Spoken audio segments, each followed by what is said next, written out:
A commandment and Sabbath connection. Matthew 13:30. Let both grow together until the harvest. The wheat, obedient, humble, and fruitful. Wheat, when ripe, naturally bows its heavy head of grain droops low. It reflects humility, maturity, and submission. This is symbolic of the faithful people of God, who obey His commandments, keep His Sabbaths holy, including the seventh-day Sabbath walk, humbly before their Creator, bear spiritual fruit, love, peace, righteousness, and faith.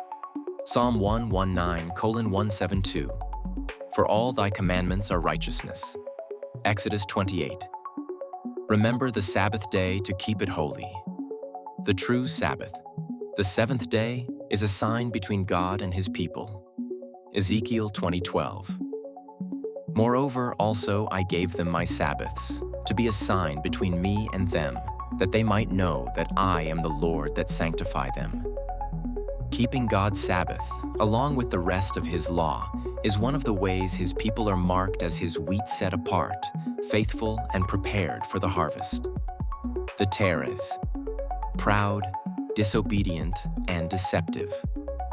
Tares look similar to wheat at first, but when harvest comes, they stand tall, lacking real grain and refusing to bow. This represents those who reject God's commandments, replace His Sabbath with man-made traditions, live in spiritual pride and rebellion, appear religious but lack obedience. Mark 7:9. Full well ye reject the commandment of God, that ye may keep your own tradition. 2 Thessalonians 2:3-4. The man of sin, who opposeth and exalteth himself above all that is called God. This rebellion, especially against the Sabbath commandment, is a distinguishing mark of the tares.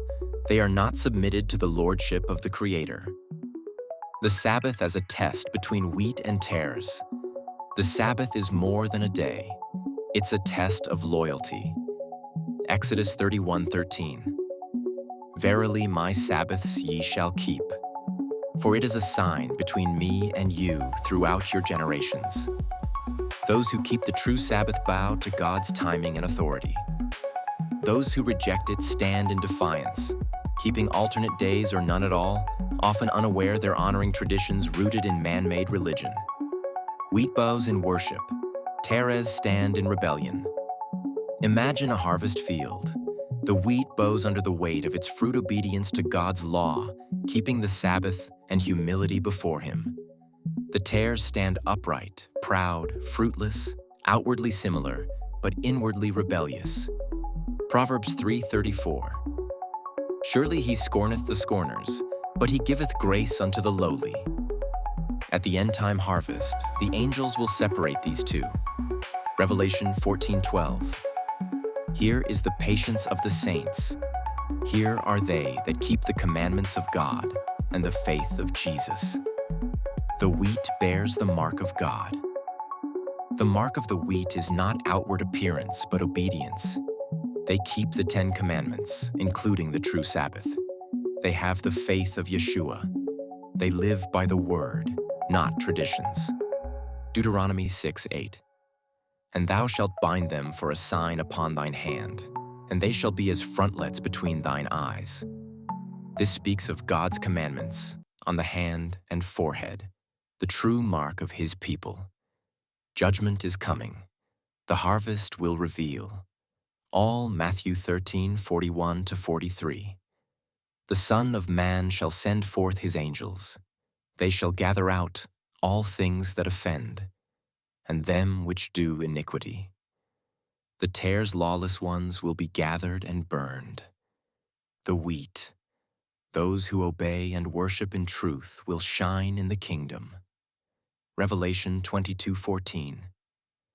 Blessed are they that do His commandments, that they may have right to the tree of life. The parable of the wheat and the tares isn't just about good and bad people. It's about who truly obeys God and who appears religious but follows man. In this late hour, the Sabbath stands as a dividing line between Those who bow and surrender like wheat commandment keepers, Sabbath-honoring believers, and those who stand tall, unwilling to submit, following religious systems of men.